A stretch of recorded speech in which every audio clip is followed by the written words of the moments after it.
It's been a journey of a lot of grit and perseverance, but really the best person to tell you all about it is the founder of the school, the president of Geetam, M. Shri Bharat.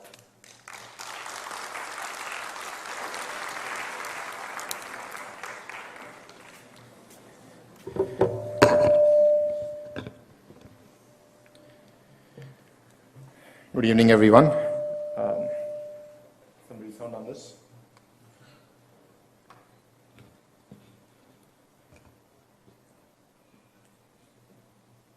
Thank you, Chandrababu Garu, for accepting our invitation and coming to this event as a chief guest. I'll speak about him more later on. To the students, to the family of the students, to all the guests here in the audience. When we met about 2 weeks ago, I said my speech to you is not done, so it's today. I've written down some points so that I don't forget, and this is for everybody else here in the audience also. Why did we start Kautilya? To change politics, to change policy making.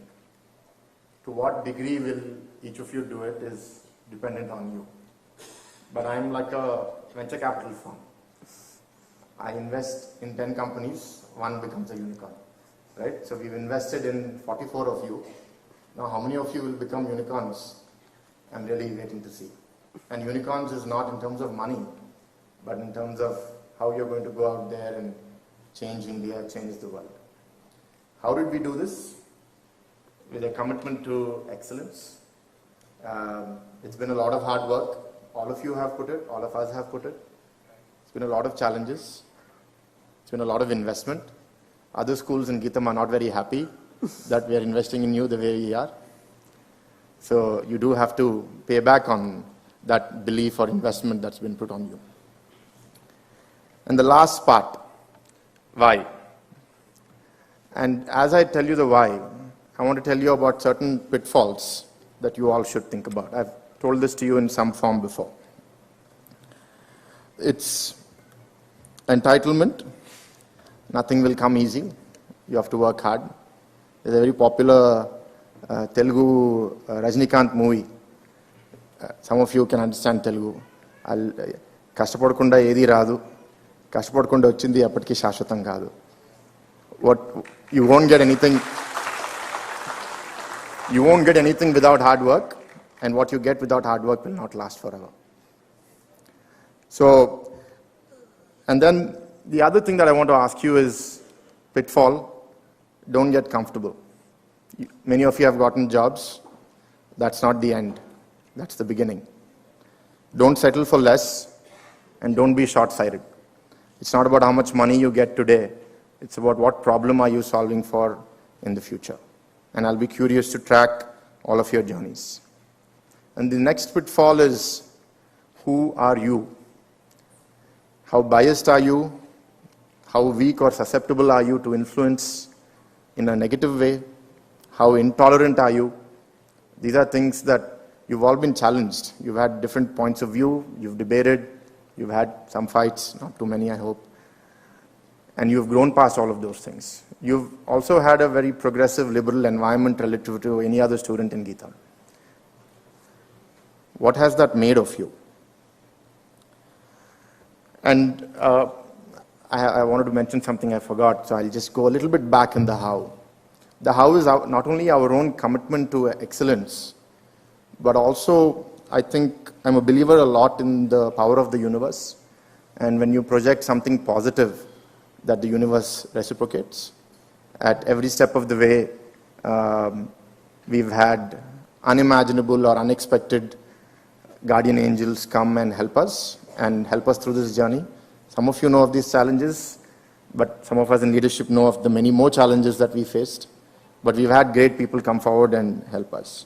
And the other is be humble about who we are and what we're trying to do, and take people along with us, and we've always tried to do that. Now, the most important part of the why, and this is what I believe, and I want to tell all 43 of you, but if there's any other students here, to all of you also. To me, I think the most powerful thing that you can get or that you can be is having an incorruptible mind. I think nothing else is more valuable. And each one of you is capable of greatness.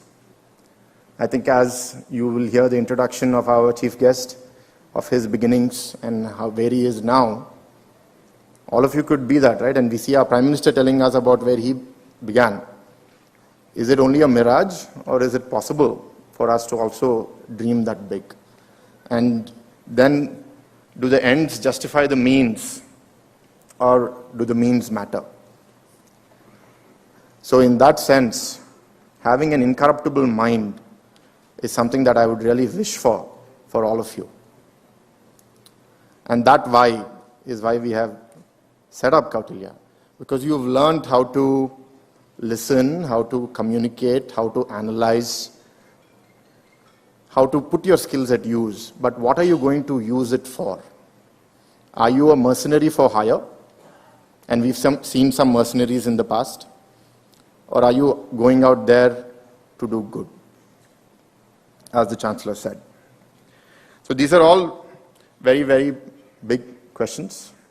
I think the last thing that I will say in the why is, how many of you have seen Spider-Man? The movie, the first one, some part? There's a saying in that, right? With great power comes great responsibility.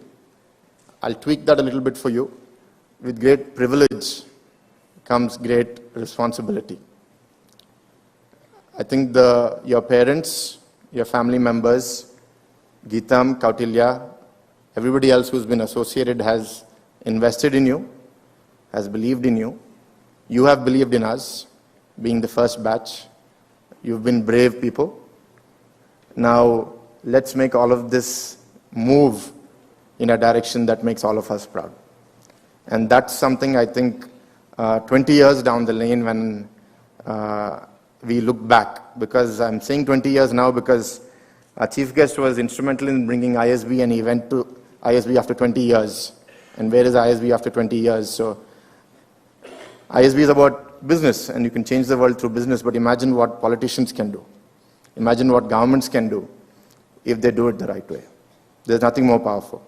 So I really hope for the sky for you all, and I wish you all the best. I thank you all the parents for believing in us, and I hope that you're happy with your investment in us. Thank you.